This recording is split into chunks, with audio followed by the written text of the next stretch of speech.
Well, that is not factually correct.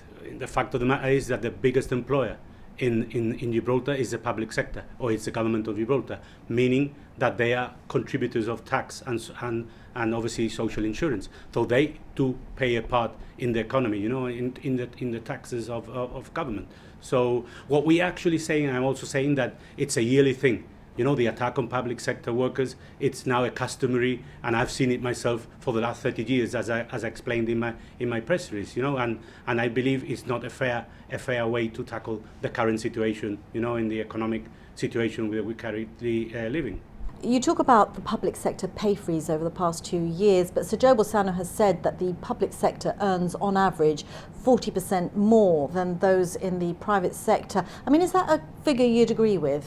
No, it's not a figure we agree. The last time we looked into some research on that, it was more on the 30% mark. But having said that, what we believe and the way that we want to engage on it, you know, is to be able to talk to employers, be it private sector employers or public sector employers. And as a matter of fact, we are currently in negotiations with a number of private sector employers, and some of them have already concluded pay agreements with the union, right? Because our agenda is not a public sector agenda, it's that of workers, be it on the private sector or on the public sector. So our stance at the moment is we want to protect jobs, but we also want to protect the living standards of working people in Gibraltar. Sir Joe Bolsano has said that the size of the public sector is unsustainable, and we've seen recently some full-time contracts awarded to health workers and to teachers.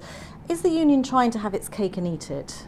Well, what we are saying is that we are not demanding a public sector unless our members call for it. You know, we have been engaging with our members, and many members in the public sector are telling us, look, they are feeling the pinch. The cost of goods in supermarkets are going up. We are saying that we want to engage, be it, like I said before, with private sector and with the public sector, with the government. We did have an initial meeting with government. We have had no further meetings with government. And what we are saying, and our union position is clear, that stimulating the economy with pay increases actually, you know, increases the spending power of working people. That is helpful for the economy. So what we are saying is, you know, we want to engage, be it with private sector employers and with public sector employers.